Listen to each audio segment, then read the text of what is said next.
If someone said to you that they were a responsible custodian of revenue, you'd probably do a bit of a double take and ask them WTF they are talking about. But that's how Matt Clements describes his role, leading sales. He's been a sales leader across multiple sort of SaaS businesses, particularly in the early stage.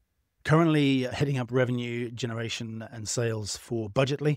So he's got some really good insights and thoughts on how to scale an early stage sales team. So if you're a founder thinking that now's the time to bring on board salespeople, this one's probably for you.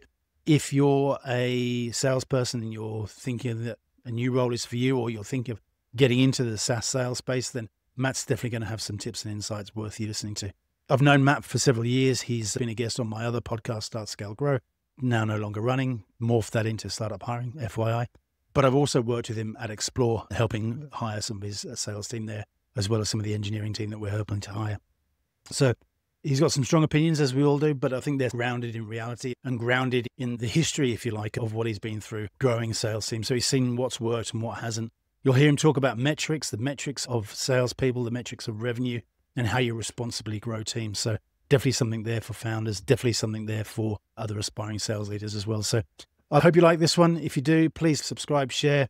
Any comments, we'll always get an answer. Any follow-up questions you might have for Matt, please feel free to leave them. I'll also be putting his LinkedIn link in the comments section, so you can feel free to connect with him directly. Thanks for listening. I hope you enjoy this one. For having me. You're welcome, my friend. For those that don't know you, you led sales at Xplor, a software business in Melbourne that merged and led to a $3.8 billion joint venture. Now heading sales at Budgetly, early stage startup, leading a sales team of 12 that you've grown from scratch. Tell me, what's it like being one of the very early salespeople in South? I was the first one here at Budgetly, and I've been first or very early at a couple of other startups, and it's just very full on. It is very much sink or swim. If you can navigate your way through it and go on to grow and make sales, and the company grows and you've got reasonable product market fit, or you find it, to think of it like it's a ghetto MBA that you get without the piece of paper. Gotcha. Yeah. I get it. So I think this is one of the important things that early stage founders and teams wrestle with is when's the right point to hire a salesperson? When have you joined businesses? Thinking about, had they found product market fit yet? Were you part of the team that was helping to define that and having lots of customer discussions and finding out what customers? I've actually done both. So if we go back a couple of jobs, the job I'm in now, the company I work for is a company called Budgetly, and our CEO and founder, Simon. I go back a couple of jobs to Simon's first startup. I joined there as an SDR way back in 2013. That one had found reasonable product market fit. There was 5 of us when I joined. We were crammed into the Diamond Hotel in King's Cross in Sydney, sharing another startup, Drive My Car, I think it was called. And yeah, so that I had reasonable product market fit, but pretty much the job was just non-stop cold calling, asking a few questions, seeing if they're learning more about the challenges they've got and trying to apply a solution to that. Yeah. And now at Budgetly, the difference was when I joined here, because I joined, there was only 3 of us, the 2 founders and me, and the kind of contract to help me out, but very early. And I'm joined as the VP of growth here, and would not recommend, if you are a founder, having your first hire as the VP of sales. Just absolutely do not do it. What happened here was the founder and I have a close relationship with each other, and we knew what we were doing. So going back to reasonable product market fit, just nonstop cold calling, it's tough, but at least when you're calling somewhat of an ideal customer profile, right, the leads reasonably open. If you ask the right questions, are like, you know what, that has piqued my curiosity. Now I'm here at Budgetly. When I first joined, I had to do everything. You're doing all the cold calling, you're booking the demos, doing the demos, signing them up, doing the onboarding and training, doing support and account management and so on. A lot of our early conversations, because I did it pretty much all through the phone, a lot of the early conversations was that research and learning more about, do these problems exist in businesses? I think we got a little bit lucky that they really did. Yeah. A combination got a little bit lucky, and the founder probably knew what he was doing. Yeah. Good combo to have, right? And so why wouldn't someone hire a VP of sales? In my experience, the system that gives you the highest probability of success assuming you have reasonable product market fit, because your sales people can't really control that. You'll most likely be doing founder-led sales for the first little bit.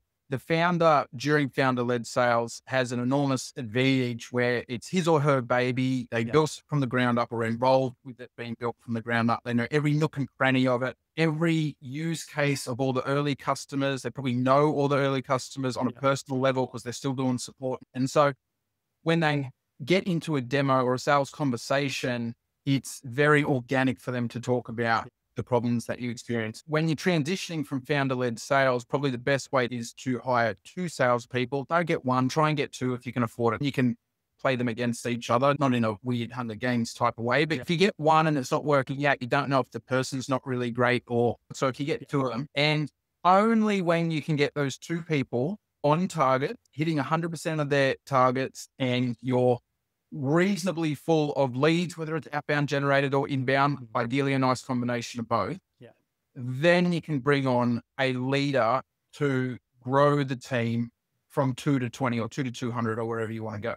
But it's really important to get those first 2 on target, because if you bring in that leader too early, there's going to be very little business development and selling going on and too much strategy that isn't needed. And so how important then is building the sales system? I'm talking having the right tools, whether you're outsourcing your lead gen, should you have a CRM and some kind of sales system as early as possible? So you're building a process that's repeatable and not too.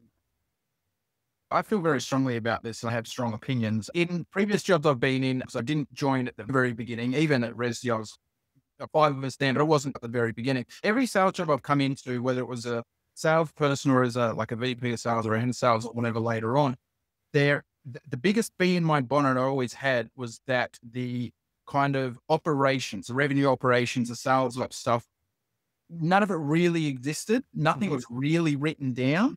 And that was part of the job that I took on as well. Now at Budgetly, because I joined from the very beginning, I had the luxury of being able to set everything up from the ground up correctly. And pretty much the golden rule is anything that can happen, you need to write it down. You need to document literally everything. So when you're figuring out the call scripts or the processes to go from a sales conversation to booking a demo to holding the demo, like all of that needs to be mapped out and written down. And you're going to have pages upon pages of documentation. And I'm telling you right now, if it's not written down, it's not a process. I don't care if you can follow it. Like the back of your hand. If it isn't written down, if you got hit by a bus today, how's the next person gonna? And here as well, your CRM needs to be pretty much the cold rule is just, you don't have to be a super wizard with your CRM, but people have to use it correctly. And I know this is a controversial take with salespeople. Document your stuff in the CRM. It ain't that hard. Just do it. Okay. There's AI tools now that can make note taking and so on easier. Just fill out the CRM. It takes you 2 seconds. Or worst case scenario, book out half an hour at the end of each day and go back through all your notes and make sure everything's up to date, whatever it is. We actually do that when we have a new person join, because everything's tracked in the CRM because I built everything and if it exists, it's tracked. We'll just check 5 minutes. You can see all the person's calls and their outcomes and so on. You can see if they've missed a couple, and we just sit down together for 5 minutes. I'll help you. We'll build it out together. And then once you do it 5 times, then never forget again. I couldn't agree more about your comments about process. Written down, it's not a process. I think where a lot of founders probably squirm a little bit is trying to find this right balance of not over-engineering processes, but still needing to go quickly. I think that's fine in a lot of areas, probably 2 areas where it's not code-based and we generate sales. You don't have to over-engineer it, but you've just got to document it. Everything in terms of your processes for sales, onboarding, account management, or customer success, you just got to write it down. There's a lot of AI note takers now, and if you're working remote, if you're in person, like it's just so good to absorb information from each other. If you're working remotely, you can have all your conversations recorded with AI. It'll take the notes for you. Question for you. Founders, when they're hiring their first person, hire someone who's been a first salesperson before? Or if we're hiring these 2 that I'm guessing are sort of SDR/AEs, does it not matter? Just hire people who you think have got the right attributes, the right attitude, and just get going at it. It's a very difficult question to answer, but I can give an answer based on my experience. And whilst it doesn't guarantee failure, if you don't hire someone who's done that before, it really increases the probability of that person not working out if they haven't done it before. So what I mean by that, if someone has been the first founding salesperson, the first salesperson in a startup of around the same kind of average deal size or average contract value, whatever terms you want to speak in, around the same time and maturity of the business, starting from 2 employees is a lot different from 200. And it's even a lot different from 20. Yeah. So the same size and maturity, thereabouts the same average deal size that you're selling, the same sales process as well, which will tie into the average deal size. For example, don't hire someone who is the top dog enterprise salesperson at Salesforce when your startup has 3 people. You're going to have to pay them 200 grand a year. I guarantee you they're not going to be able to sell your product. Yeah. So I would summarize that if you can find that person, it will really help and speed up your agility and ideally help you not run out of your runway too quickly. Yeah. But you can't always find that person. So if they do have the right attitude and the right will, you can pretty much develop the right skill in a sales role. Yeah. The conversation I've had since, there's sort of 3 trade-offs you make whenever you're hiring: time, salary, and experience. You might have to trade off one of those. Time being how long are you prepared to wait for the right person? Salary, how much are you prepared to potentially break a budget? And experience, how much experience are you willing to forego to get somebody in the seat and support them as best you can? You'll pretty much only be able to get 2 out of those 3 as a hiring person. You just got to make your peace with it. Yeah, absolutely. And I think probably fair to say as well, most more experienced people see a lot of risk in early stage businesses, probably want to be compensated in accordance with that to manage their risk as well. Yeah, it is. Sorry, just before we move on, it is a special type of person that loves that. I don't know if pain's the right word, but yeah, loves that type of business. For example, myself now, this will be the 4th startup that I've been involved in. I'll generally start really early and pretty much 0 to 10 mil ARR, give or take. Yeah. I don't know, maybe around 100 to 200 employees after that. Before I was in startups, I was working at Telstra. I'm telling you now, I'm never going back to a big company. I'm a startup person through and through. What is it about getting to 200 people? Is it that the business becomes more corporate? Obviously, they've got to manage risk. This is not a bad thing. This is just the maturity of a business. Things slow down, processes become slower, longer, decision-making change, and the work experience.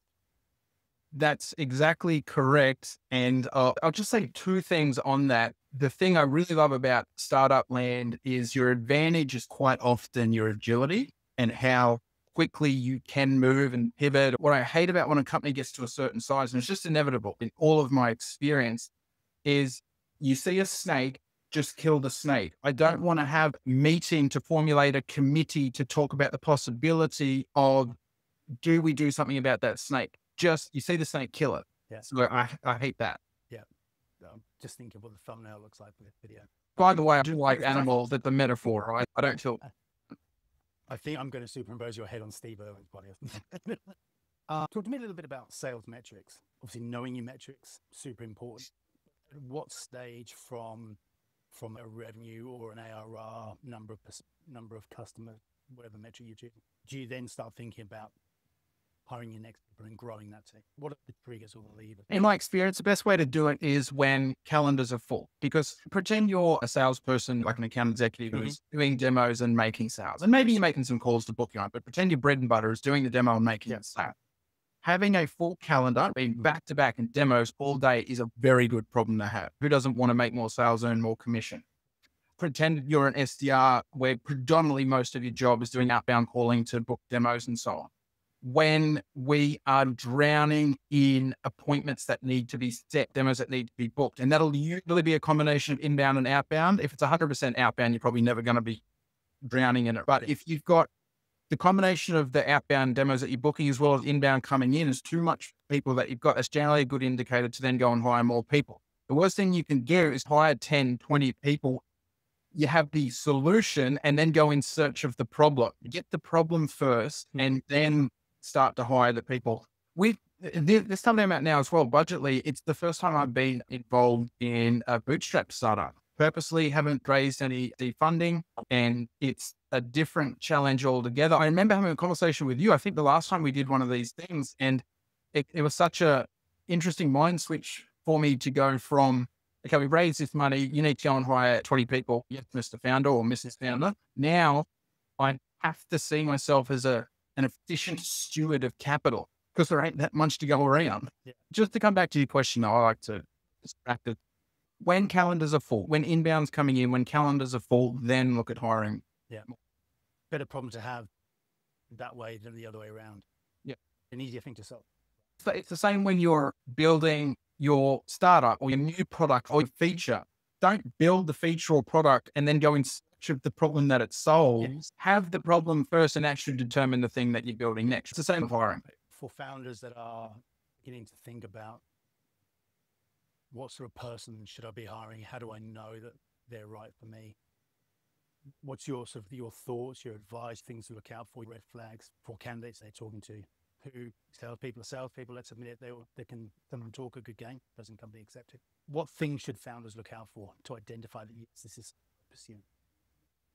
There's a lot I have, and I do just want to give some context here. In my experience, I've been hiring salespeople for a long time. For the last 6 or 7 years, as the head of people and recruitment. In my experience, the number one thing I subconsciously look out for is, would I buy from this person in whatever conversation we're having? Because deep down, no matter what it is they're selling, your product, a pen, a can of Coke out of a vending machine that's broken, I can't put coins in, would I buy from this person? And you will know that. Yeah. And in my experience, when I have pushed that to the side, I said, oh, I wouldn't really buy from this person, but they have a flashy resume or they talk the talk. They've never worked out, never, not one. Yeah. So that's the first kind of good gut feel. Would you buy from this person? Secondly, something that's really important to me is they have to know their numbers inside out. In my experience, the best salespeople know their numbers inside out. There isn't a commission check in my life I've forgotten from being a salesperson. If you are worth your salt in sales, you will know your numbers back to front. You'll know your MRR, your sales, your held, you bought, your average deal size, your win rate, your hold rate. You'll know it all back to front. Yeah. Apart from that, general curiosity piquing conversation is a good one as well. And what I mean by that is when we're having a conversation with the person, are there questions or comments or things that are happening in the conversation in our interview that has me thinking, looking up to the thinking, because that's how they'll treat your prospects and that's what you want. So there's a couple of more anecdotal things. I will end on one thing with that as well. Your process, make sure you have a documented process for your interviews and your recruitment process. Don't just wing it, and make sure you and write everything down. And if you want to introduce a new question or a new series of questions that you think you want to ask people, no problem, but just plan before it. Don't bring it on your head of recruitment or your fellow hiring managers randomly. Let's rewind that for, because you're talking my kind of language. Having some kind of process or at least idea of why you're asking certain questions, what you're trying to get out of those questions, what you're trying to learn, super important. But aligning your hiring team beforehand, that everybody who's involved in hiring understands the process and they're agreed that, yes, this is what we're aiming for. These are the signals we're looking for. We know that this is noise. We know that this is signal. And we know that when we satisfy these things, we're all going to be able to look at each other and the hire. Yeah, I even like to prepare our head of recruitment and head of people, my wife, when I am in these interviews. Sometimes these are the kind of questions where I'll need to go deeper on because I'm only getting surface level answer. Here's some examples of deeper lines of questions that I go. They're not all written down, but I'll even prepare them. Here's some examples of where I would go deeper. I couldn't agree more. I think on your comment around salespeople knowing the numbers, I've lost track of the amount of salespeople I've done a first call with who've applied for a role. I'd say to them, what's your average deal size? What's your budget for the quarter? What's your actual? They start getting a vague. That to me immediately, I know that this is probably true. They're either running from something or they're running to something. Performance isn't where it needs to be for a reason. It might be them. It might be the product. It might be the sales manager. A whole bunch of things. Something's not working and they're having difficulty justifying that or being able to. Or people are running to something that might have been somewhere 3 or 4 years. Might be a ceiling for them in terms of next role. They might not be able to earn anymore. I've seen that in the past. But I think it was the person who's hiring or interviewing. It's your job to read that. I don't even really care that much if they know their numbers back to front, and they're not on target. What I care about is that you know your numbers back to front. The best people will go, here's where I'm at versus where I should be. Here's why I'm in the position that I'm in. And it's all mathematical, numbers based and conversion based. Here are the action points that I've built off it. For example, I'm behind in revenue, I'm behind in sales, but I'm actually holding the right amount of demos. So that tells me that my win rate's not as strong as it could be. Yeah. That's the reason why. The action points I've built off that at the company, I've tried X, I've tried Y, I've tried Z, and I've seen a little bit of improvement. I've decided that this isn't for me. So that conversation is fine. I don't care that you went on top of the leaderboard. Yeah, but I love that clarity. People who just know what they're talking about. Then one day they will be on top of the leaderboard with that understanding of their numbers. Yeah, we've all seen scenarios where someone got interviewed at a company and they got rejected. They didn't seem right. The hiring team go, they're not right. But they go to another company where they were right and they do really well and become successful. They can be not right for you, but right for someone else, and that's fine. But I think you're right. You stick to your hiring criteria. I think them knowing their numbers is the perfect place to start. Everything else falls in after that. Can I just add one comment as well? You need to stick to your criteria with your hiring because you know what you're looking for. That is so critical because I've been involved in hiring processes before with other people. I've had to stop and say, what are we even looking for? Because you said this and you said this. Do we even know what we're looking for? Yes. And we had to go back to the drawing board. And do you know what? All right, let's sort. What are we looking for? Yeah. And I think the occasional examples of that, the instances that lead to people go interviewing and then they don't hear back from the company because the company's now a little bit embarrassed that they kicked off the process. They don't really know what they're doing. Yeah, I've been involved in that before as well. Yeah. And you just feel for the candidate. I'm sorry, man. One of the big takeaways is plenty from this chat so far is be clear about what you're hiring and get agreement from your hiring team. So you're saving your time, you're being efficient with your time because there's only so much of it. And one thing, a little communication exercise that will help with that. I've had this conversation with other senior leaders in another company. Yeah. The purpose for this hire is just say that, and whatever comes out of your mouth next will generally be what we're looking for. But if you can't finish that sentence, you got some work to do. Yeah. Can we talk a little bit about sales engines for early stage business?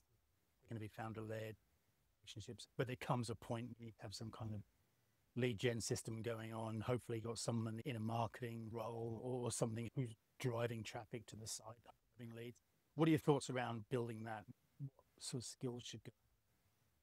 There's 3 channels that I like to build for a lead gen or demand generation engine to ultimately make sales. We focus on inbound, outbound, and referral.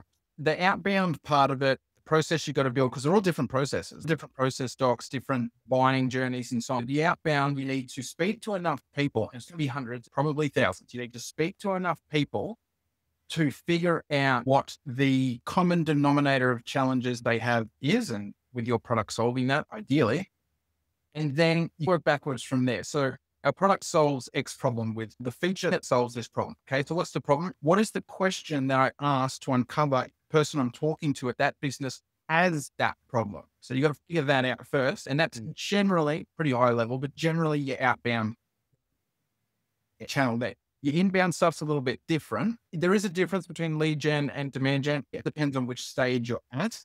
I'm really not a fan of gating content. I want you to consume my content. Our marketing team does a fantastic job and they probably know better than me. If you do need to capture leads, you're probably going to gate it. If you're trying to generate demand, probably just produce free value aligned content that's not exclusively tied to purchasing your products so people can start to learn, become more solution aware first and then ultimately brand aware. So you got your outbound, you got your inbound, but then lastly, your referrals as well. This is super important, especially when you're really small. At the beginning of Budgetly, I did everything. So I'd book the demo, I'd make the sale, I'd do the training, and then I'd do the account management and support as well. And after they were a couple of weeks, couple of months in, I'd call them, how's it all going? Remember me, like I've spoken to you the whole way.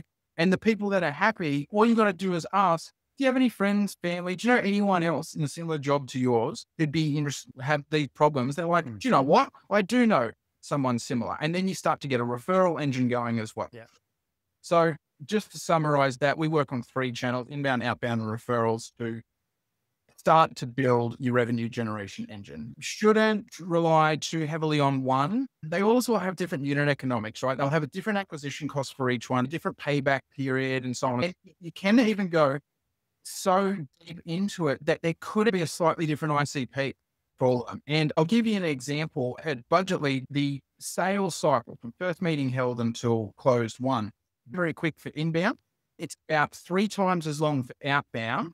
And comparing to inbound again, it's about a tenth of the time for the referrals. So referrals are very quick, inbound's very quick, outbound's quite a bit longer. But the outbound average deal size we have is 3.5 times higher than the average over here. So if you have a lot of inbound coming in, you should hire some more SDRs and try and get it back closer to 50-50 outbound and inbound. Otherwise, you're leaving money on the table, right? If they're just doing inbound, you can pretty much get AI to do that at this point. But if there's not enough inbound and too much effort on outbound, you should focus more capital and energy and so on to try and get the inbound closer. Yeah, perfect. And I'm hoping that for founders or early stage teams listening, this is sparking some thoughts or a few light bulbs going off, because these are exactly the sorts of things that they need to be thinking about. So things like customer acquisition costs, your payback, how long until customers start turning a profit, what's the LTV and all that sort of stuff. How long have you been in your current role with Budgetly now? 2021, so 4 years and 3 months or something. So you're well into this period of understanding things like LTV, starting to see movements on things like CAC and MRR and ARR. Yes, very much. I'm lucky with the founder and our CEO. Simon, he was the founder at Resdi a couple of jobs ago. He is the one who taught me about operational excellence. As a kid who got 4 years through a law degree and dropped out because I started making 6 figures in sales, why do I need that law degree? But Simon is very good with numbers. He really knows how to run and build a business. It's his second time doing it. The good thing about me joining Budgetly with Simon, again, is we're both on the same page. We both understand how critical it is understanding those unit economics. You can't ignore them. And if you are trying to ignore them, it's always going to catch up with you. Yeah. And I think the importance of this can't be understated as well. I remember someone saying more sales fixes everything. Like the problems that you've got within the business, we want to be able to spend more on this, we want to hire a market, we want to be able to, as long as you've got sales coming in, then some of your key problems are solved. I do agree with that to a certain extent. I think that idiom just needs a little asterisk on the side. It does solve all problems as long as unit economics make sense. If it's costing you 3 times as much to acquire the customers that they pay you, you're not going to do business like Honda. It was Zendesk that I heard. It was Zendesk. I was seeing when I was hiring there, doing a world tour, going around to all the Zendesk offices. We were aiming to be $1 billion in ARR at that point. We're like 750 million in ARR globally. His big rallying cry, we need to get to $1 billion, then we own our own destiny. We can pretty much do what we want. We can buy what we want. You have those little nuggets that'll stick with you. But yes, I agree. Your unit economics have to stack up. If every sale you're losing twice the amount of revenue you're getting, then it doesn't make sense. There probably is one little thing to say there as well. And that can be a strategy if you raise a stack of VC money and maybe growth at all costs is what you want. But eventually those unit economics have to come in. And they'll catch up. Yeah, they will. Absolutely. Advice for founders. Let's assume they've landed on the person they know is going to help with the sale. How do they best support, empower, help with? It's a very tricky question to answer because it really depends on the person, how far along, if they're really going to work out, if they're not going to work out, do they need a bit more hand-holding? Do they not need hand-holding? If they need hand-holding, why did I hire them? There are so many thoughts going through this founder's head at this point in time. My recommendation would be to set the expectations like really early, like first day, with you kind of cadence of communication with each other. Bad news doesn't get better over time. You're better off over communicating than under communicating. I invited you in this role because I trust you to get it done. These are what we expect to get out of it. The numbers, this amount of sales, this amount of revenue, these are the targets. What is often overlooked in my experience with that founder making that hire is the communication cadence. If it's once a week, if it's once a day, if it's twice a day for 15 minutes, if it's once a fortnight, I don't care, but align on it. The worst thing that happens in my experience is the founder has no visibility on if things are working or not working. Mr. or Mrs. Salesperson who joins as the founding one, you're better off over communicating than under communicating. I don't care if it's bad news. The founder in the loop. I would recommend as well, because we're remote at Budgetly as opposed in the office. I have a once a fortnight catch up with our founder, our CEO. With all of my direct reports, I do once a week. For the whole company, I send a recorded video update of me and the revenue position and where we're at and what we're doing, what's working, what's not working. Once a week, Friday afternoon, like clockwork. And this is where sales are at. This is where revenues out for the week so far. Yeah. Target the actual piece. It's just 3 steps. If you can do this in your life, you'll increase the probability of being successful. It's where we're at versus where we should be, why we're in the position that we're in, and then action points. Yeah. So for example, we're in front of the revenue, we're behind the revenue. I don't care. So if we're in front of the revenue, why? Because we've made more sales than we forecast at this point in time. Great. Why have we made more sales? Because we've held more demos. Why have we held more? Because we booked more. Okay. Well, that makes logical sense. And then you build action points. Your action points, when you're ahead of where you need to be, help you make it repeatable so we can do it. If you're behind, it's the same thing. Why are we behind? Revenue's not where we need to be. We haven't made enough sales. Why have we not made enough sales? We've actually held enough demos that tells us the win rate's fallen off a cliff. Now we know what to focus on. And then you build an action point off that. Your action point help you fix it. Yeah. But going back to the original point, especially being the first kind of or really early hire in a startup, you got to over communicate with your founder. Don't leave them in the dark. Yeah. And sorry, just one more thing as well, especially even if I'll quite often say there's no action required by you. It's just a day. Yeah. If you've got questions, let me know. Otherwise, I'm expecting you to ignore me if everything's good. I think there's a few things there. You mentioned that you and Simon are exceptionally close, obviously known each other for a while, but I think this is what underpins trust. Even if someone who's hired ahead of sales and they don't have the kind of prior relationship that you guys have, this communication of the action items that have come out of it, knowing that you know your business, knowing that you're a good operator, that's what gets you trust with the founder. In months or quarters where things are behind, you're not feeling under pressure as the head of sales because you understand the reason why. I think it's when founders start getting blank looks back, or they can instantly tell that someone's bluffing as to why things are the way they are. That's what erodes trust. Again, it's a discussion, but being clear about your culture, the intentional nature of your culture, the fact that everybody's got agency and they're trying to push forward and achieve this thing, they're not just there for a job. I think incredibly important. Yeah, that's an interesting comment. Really early stage in a startup, there is nothing wrong with a person thinking in their mind, I want to punch in at 9, I want to do a good job, I want to punch out at 5, and that's it. There's nothing wrong with that. But early on in a startup, if you have nothing but those people, it's very difficult to make it work. You do need some pirates and romantics. You do need some people that are like, I'm loving this pain. Yeah. It doesn't have to be everyone, but you need some. Talk about my private company. We were getting a lot of discretionary effort. I'd be on YouTube or something at night and Slack would be blowing up where someone says, oh, we just shipped this thing or we've just pushed this live. And 5 or 6 people are in on Slack at 10 o'clock and going, that looks amazing. Hey, there's a conversation, which I think, again, screams the level of agency that people have, the emotional investment they've got.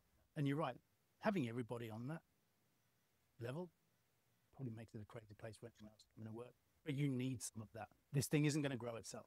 Yeah, you definitely need some culture contribution and diversity. You don't want everyone like that, but at the same time, you can't have 0 people like that. Brilliant. So founders need to be clear with the communication, be clear with what they expect. I think this part of the expectations of the role really early. Yeah. Are in this role to do this, to achieve this. You might have a next major milestone. It might be, we need to find product market fit within the next 6 months, whatever it is. Our runway allows for that. Or we've found product market fit. We're now scaling to get revenue to X amount in order to raise a Series A, like whatever your major milestone is. I think just being very clear about this helps people self-select, and by people candidates, helps them self-select in or out. Yes, I'm in for this, it's ambitious, but it sounds like fun, or it's not for me, I'm more of a 9-to-5 guy. Setting that expectation early is just, to me, it's just crucial. Yeah, and with critical hires, often that overlaps with quite a senior hire. I'm also a big fan. Mark Woodland actually taught me this, founder of Xplor, one of the best startup founders of all time, such a big fan. He actually taught me this for those critical hires. When we're getting closer to the end, everything looks good. We're pretty much, we want to work together. Actually telling them the reasons why they probably don't want to work. Yeah. These are the not so great things about it. And if the person still makes it through that, that's sieve to put them through. I call that an anti-sell. The reason I like to tie this into the way we work. The way we work here is we're high communication, frequent cadence. We do this.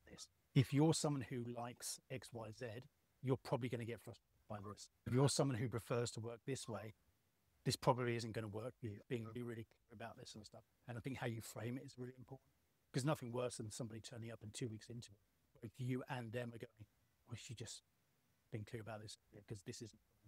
Yeah, I agree. And that's on hiring too.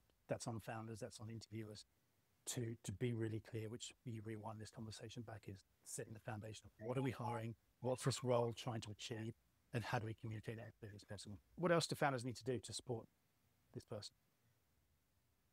That communication piece also goes two ways. It's not just them reporting back to you, Mr. or Mrs. Founder, but also you being there for them with your communication too. If you're in person in the office, I'm a big fan of your daily stand up, but it's also that FaceTime from the founder directly to that first early hire. Something as simple as, how's it going right now? Where are you at versus where you should be? Why? Okay, cool. Now, what do you need from me? Because my job as a founder, my job primarily with you is to unblock stuff and get that out of the way so you can go on and achieve. Yeah. If you're working remote, you can still do the same type of thing. It's just more little huddles, I think Slack calls them and so on. Yeah. But also one really important part, which ties into communication, is the transparency back as well. Outside of commercially sensitive things that you don't share with anyone, there needs to be a certain overlap of transparency back from the founder too. This person can't feel like they're being left in the dark or not being told the whole truth, because that's just terrible for them wanting to do a good job. Yeah, I think it's important to remember that for anyone moving into any of these sorts of first person in the role type positions, there's a lot of learning that needs to happen. There's a lot of context. I talk often about respecting the work that's happened previously.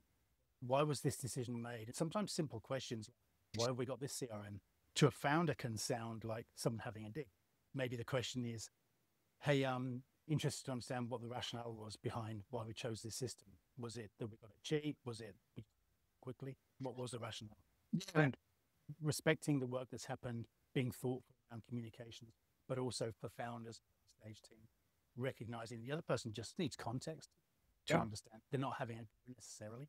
What are your thoughts? I just had one comment on that communication, a really nice, easy framework you can use as a founder communicating with this early hire person. It's just 3 steps. It's purpose, mission, culture, or why, where, culture. For example, with, say you're making a decision that doesn't involve that person, not everything is decision by committee, right? We decided to go left instead of right. And by following those steps, here's why you made that decision, right? The purpose. Here's where we're going with it, right? Like the mission, like it's often made up of what, why, when. Over the next financial year, we're going to achieve blah, blah, and blah. And here's how it ties into our values, whatever your values are. And as a founding salesperson, as long as you don't fail, you'll most likely be growing a team, and you need to take that communication style to everyone you've got as well. Quickest way to obtain buy-in from a human being is to take the 30 seconds to explain the purpose behind the decision. As a founder, it's often overlooked. You don't think about it, but if you practice it enough, it'll become a subconscious thing. You'll start to communicate everything big and small in that method. And then people are like, oh, I get it now. You've summarized my next question. The importance of the particularly early stage teams. You're right. Some of them, quite often, most of them are going to be leaders of some stage. Agreeing how we all communicate with each other. Leaders set the example, they set the tone of how communication happens. I think if you're agreed on this is how we communicate, whether it's cadence, the words we use, your 3-step framework, LinkedIn is a great example of that. This helps to plant and to seed culture within your team as they grow. And it's far easier to do it then than once you're 100 person. Yeah, totally. And even with our team here at Budgetly, like for me as a leader, I'm a firm believer of everything in my life is 100% my fault. I'm accountable for everything. So if someone comes to me with a question, hey, why is this the way that it is? I fail. I haven't explained it in a way proactively enough where people understand the why and the where and the how it ties into our values. So that's always an interesting lesson for me, because I'm like, oh, I dropped the ball here. Let me take the time to explain it to you. This conversation could literally go on all day, so we should probably wrap it up. But Matt Clements, thank you so much. If people want to connect with you, they'll find you on LinkedIn. On LinkedIn, I don't have any other social media because I'm a business person. I deleted all my social media years ago, but please, you can connect with me on LinkedIn. You can find more information about me there, as well as Budgetly too, spend management, corporate cards. LinkedIn's the only way you can connect with me. Matt Clements, thank you so much. Thank you, Big Simon.